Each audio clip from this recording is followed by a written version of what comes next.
Hey, what's up pups? It's JR, and before this video starts, I'd just like to say that this is going to be my last Warframe video. To celebrate 6,000 subscribers, I thought it was best to branch out and play new games, move on, and reach new horizons. It is for this reason that I will now be uploading exclusively Fortnite. My Warframe videos are gone, and my Let's Plays, commentaries, and funny moments will all be focused around Fortnite. Warframe's era is over. Now is the time for Fortnite to shine. I'm really excited for the future of this channel, and I can't wait to make the first episode of Fortnite Build to Destroy. Ugh. Sorry, I think that just made me throw up in my mouth a little. Okay, in all seriousness, there's no need to unsubscribe. There's no way in hell I'm becoming a Fortnite YouTuber.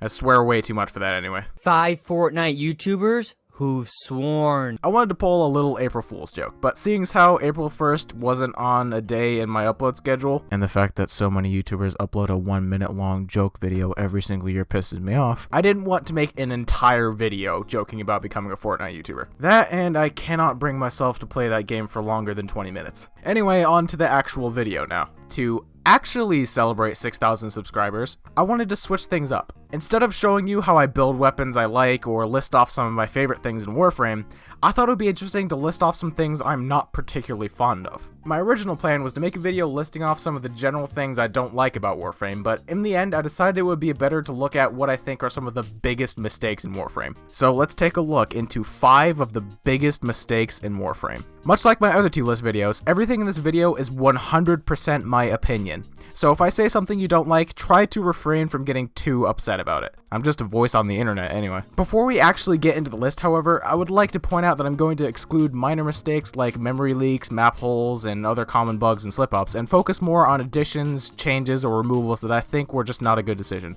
By making this video, I'm in no way attempting to attack Digital Extreme's other choices. Warframe is their game after all, and I don't exactly have an amazing amount of experience when it comes to developing and managing a massively multiplayer game. So it would be foolish of me to take the low route and simply say DE is stupid and they fucked up by doing this and this. I'm more making this video to shed some light on issues I think should be addressed, in an attempt to help better Warframe as a whole, out of respect and love for the team. Despite past aggravation, DE is the whole reason I'm able to make this video and all my other Warframe videos, and more importantly, have people that actually watch and enjoy them. So I'd like to thank Digital Extremes personally for making it possible for me to do all of this. But now that all of the positive stuff is out of the way, let's get into the list.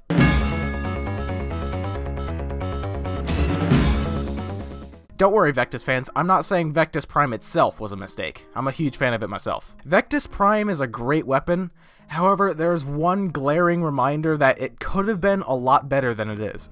For those of you who don't know, normal Vectis was unique in the fact that it was the only breech load sniper rifle, which, for you non-gun people, means you have one shot in the chamber and you reload by shoving another round directly into the breech. Hence the name. However, this unique mechanic of shoot, reload, repeat wasn't the only thing that made Vectis stand out from the likes of Snipetron, Volcar, and Lenka. With Vectis having only one shot, it gained a heavy advantage over other snipers in the fact that the mods Charged Chamber and, back in the day, Primed Chamber were essentially a secondary damage mod, as they both buffed damage on the first shot in the clip, meaning Vectis always got the damage buff. In addition to this, Vectis has the potential for an almost unmatched DPS due to a little thing called reload stopping. Basically, reload stopping describes the action of hitting the reload button right after shooting the last shot in your clip to shave off some time on starting the reload animation. But once again, due to Vectis having only one shot, if you got into the habit of shooting then immediately pressing the reload key, you could change shots back and forth like no tomorrow. Throw some reload speed mods into the mix and Vectis could riddle people with lead with a fire rate akin to some assault rifles. With sniper rifles having huge base damage, typically coupled with high critical capability, this made Vectis an absolute monster compared to other snipers, as none of them could match its fire rate without taking some severe hits to their damage. However, when Vectis Prime got released, the community was less than satisfied to hear that it was given 2 shots in the mag instead of 1. Yes, it was given the typical Prime advantages like base damage and crit capability, but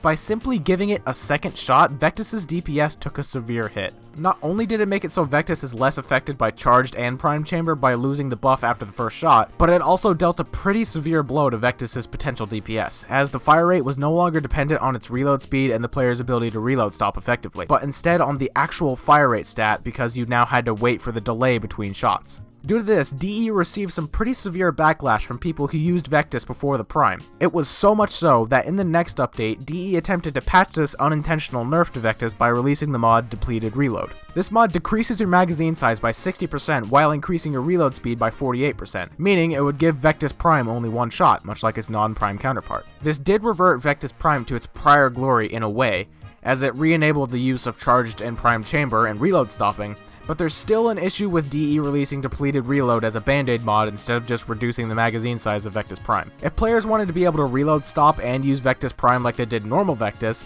they had no choice but to sacrifice a mod slot to Depleted Reload, meaning they had to use it instead of any other mod. I'm sure many of you know how obnoxious these so-called mandatory mods are. I know all too well myself. My build for Zephyr Prime is pretty much bulletproof at this point. So as you can imagine, there are a lot of Vectis users that were not satisfied with the release of Depleted Reload. DE themselves said they don't want the concept of mandatory mods to exist, hence the talk of Damage 3.0 planning to remove the necessity of mods like Serration and Split Chamber.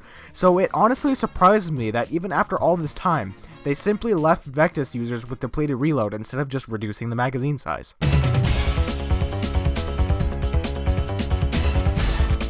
Of all the things in Warframe that I have said anger me in the past, the most prevalent will always be how knockdown procs are handled in Warframe. In a way, it seems that knockdowns were added in as another sort of degree of difficulty, which is all fine and good. I'm perfectly okay with making a game more challenging, especially games like Warframe where there is a heavy amount of burnout once you reach the end game, and giving some enemies an ability to hinder your ability to kill them is a great way to do it. Take a look at the Nox enemies. They're a heavy unit just like Bombards and Napalms, but unlike Bombards and Napalms, if you try to throw lead in their general direction trying to kill them, you're going to have a lot harder time. Nox are a unique heavy unit that require your full attention to kill, as if you want to take out the Nox, you have to cease fire on the other baddies around you and focus on headshotting him specifically.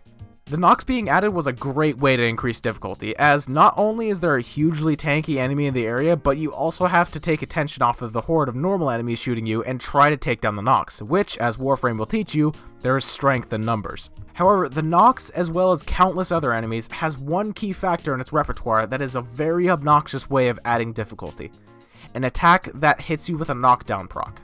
Of all the ways enemies can turn the fight their favor in any video game really, I would have to say that any attack or action that takes you out of the fight for even a few seconds has to be the most annoying and least in-depth degree of difficulty. Okay, maybe take you out of the fight was a bad choice of words, because there are a few things that take you out of the fight that I find to be much more in-depth and even entertaining in some cases. Take things like the projectiles in Nier Automata. You have to focus on them and where they're going to make sure you don't take any unnecessary damage. Meaning you're out of the fight for a bit until you can clear a way in to get up in the enemy's business and start damaging it again. Things like that are things that take you out of the fight, but you're still able to move around, interact, and in Nier specifically, dodge incoming damage, keeping you out of the fight but in the game. However, things like knockdown and stun procs are not the good kind of take you out of the fight. Unlike attacks that you need to prioritize dodging and the like, knockdowns and stuns not only take you out of the fight for a bit, but by design, they make sure that you're also unable to defend yourself or get out of harm's way. So for the duration of the stun, you're sitting there completely vulnerable with nothing you can do until the proc is over. But, while obnoxious, they are a core component of gaming. It would be pretty ridiculous if every protagonist in every game was the most sure-footed person in existence. So obviously there should be some enemies that are able to knock down or stun you in some way. However, in Warframe, there isn't just a few enemies that have this ability to give the player a taste of their own CC. There is a plethora of enemies that have at least one way to stun or knock down the player. Isolator Bursas have 2 attacks that knock down the player for an extended period of time. Bursas in general all have an attack that spams shockwaves that knock down the player if they come too close. Shockwave MOAs, a very common enemy mind you, also have a shockwave attack that they prioritize using over everything else in their kit. Every heavy unit, from Bombards to Corpus Techs, all have a radio slam attack that knocks down the player if they come too close. In addition, this slam takes priority over every other animation, meaning if you attempt to stun or finisher a heavy unit that is about to radio slam in any way, they will absorb the stun/finisher and instead finish the animation and knock you down. Kuva Guardian's entire kit is based around stunning the player. Enemies like Scorpions, Reavers, and Ancients can harpoon the player, knocking them down and pulling them closer for an easier hit. And speaking of Ancients, Almost every member of the infested faction has some way of knocking down or stunning the player. Had there not been such a vast amount of enemies that can knock you down in Warframe, odds are I'd just move on and deal with it like every other game. But due to the sheer number of enemies with this capability, I do not believe that this should go unnoticed.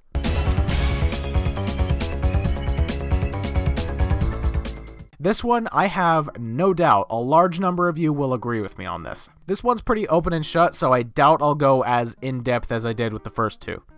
Scorches and Hyeka Masters are enemies that just might have the highest DPS stat of any enemy. At high levels, if one of these enemies spawns and is not immediately dealt with, there's a very real possibility that they will sweep an entire squad of players. It is true that Corpus Techs and Napalms also have an insane amount of DPS, but they are heavy units, and they don't typically spawn a dime a dozen, so they are balanced in that regard. However, Scorches are a normal enemy type, and while they don't spawn on a good number of planets, when they do, they spawn about as often as Troopers do, an enemy whose DPS doesn't even come close to that which Scorches are capable of. Hyeka Masters are classified as heavy units in the game's code, giving you heavy unit affinity amounts upon killing one, as well as warranting the Entangle buff for you Titania users. However, it seems like DE didn't tweak the spawn rate of Hyeka Masters to fit that of a heavy unit.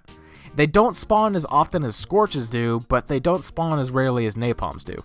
The worst part about the spawn rates of these two, if you're doing a Kuva Siphon mission, God forbid a Kuva Flood, it does not matter what planet you are on or what faction you're fighting, as once you find the Siphon, both Scorches and Hyeka Masters are able to spawn. They are also not limited in how much can spawn at one time.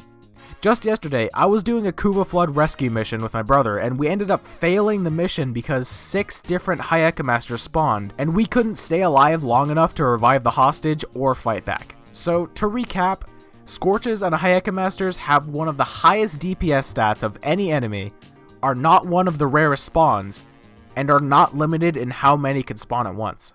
That's pretty fucked if you ask me.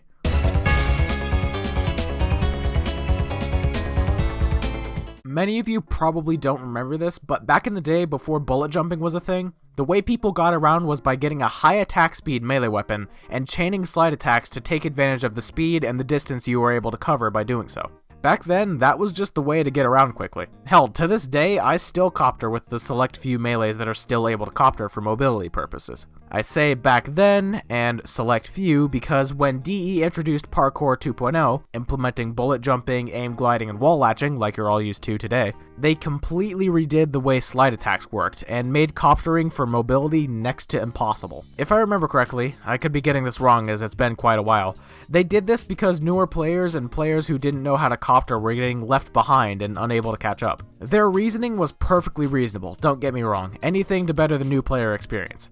But at this point, now that speed coptering is long gone, new players are still getting left behind because more experienced players have found the new fastest way to move around. This being slide, bullet jump, double jump, slide, repeat. When this was first discovered, I called it rocketing to replace the mobility gap left by coptering, so for convenience, I will be calling it such. While new players seem to take to rocketing a bit faster and easier than coptering, the learning curve to get into the habit of both is relatively the same. You just need to press a sequence of easily accessible keys in a chain. If anything, coptering is easier than rocketing, as it only really requires you to press 2 keys. You can even set up a macro to copter for you if you have the means with which to do so. I'm not saying that implementing rocketing was a mistake, I'm saying that changing coptering was a mistake. If they did Parkour 2.0 like they have, but left in coptering, the people who had gotten used to coptering for speed could continue to copter, but new players had an alternative way to get around, in the form of rocketing. Most people referred to this change as DE killing coptering, but as we get to number 1, I can't help but wish I could agree with that term.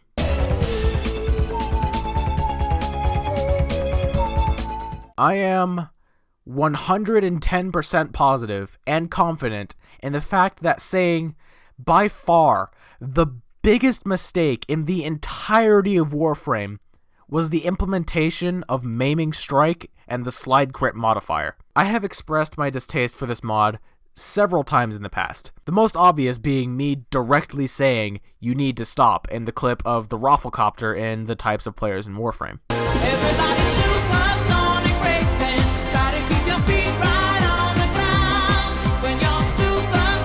Stop. Just Just stop. Do you think this is cool? Do you think this is the way the game should be played? Let's not. Just fucking stop. I've stated before that I think this mod is an extremely lazy mod for people who don't know how to build weapons, which I will not go back on my word on.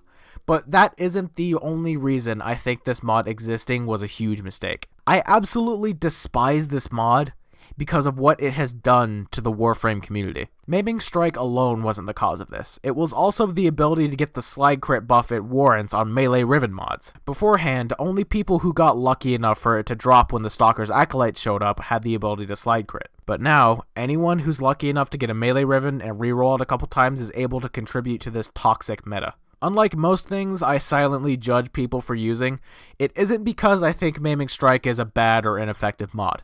It's quite the contrary. It's because slide crit is way too effective a modifier. Because of the way slide crit works, being additive crit chance instead of multiplicative, anyone who has the general brain capacity to max and equip a mod on their melee weapon is able to kick up their weapon's effectiveness to the likes of weapons people put time, effort, and in some cases research into building. People who dedicate their time to making a weapon as effective as whatever bullshit shotgun or polearm is in the meta this month. The work they put into their less than popular weapon is thrown down the drain because this guy has a working keyboard and the intelligence it takes to Google a build for Skoliak or Orthros Prime. Because slide crit is such an effective modifier, it's no surprise that it gained some popularity. Unfortunately though, it got into the hands of the people that I will only refer to as meta fuckboys. Meta fuckboys are the kind of people who only use what is considered the best gear with only the best mods, and will sometimes criticize or even berate you for not using the same gear they are or whatever would fit the meta.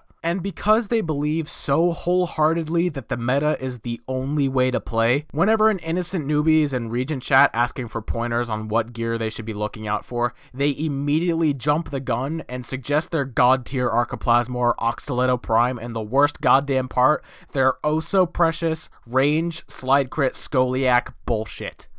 The newbie takes their advice, looks into it, and sees what slide crit is capable of, and dedicates their time to getting that exact setup of meta weapons. Given some time, and much like every other fucking plague in existence, it spreads throughout the Warframe community, and soon enough, you can't play public without seeing at least one person rafflecoptering around with a whip or polearm. Maiming Strike and slide crit were such a huge mistake because Warframe is a game that built itself on the foundation of the sheer amount of variety the game had to offer. Hundreds upon hundreds of different weapons coupled with a wide range of Warframes to choose from, all with different stats and abilities, allowing anyone to join in and play exactly what and who they want the way they want to. When a game can pride itself on something like variety the way Warframe can, one surefire way to kill the game is to implement something so effective that anyone can use that everyone will want to and end up using. The most efficient way to kill variety is to allow it to be uniform.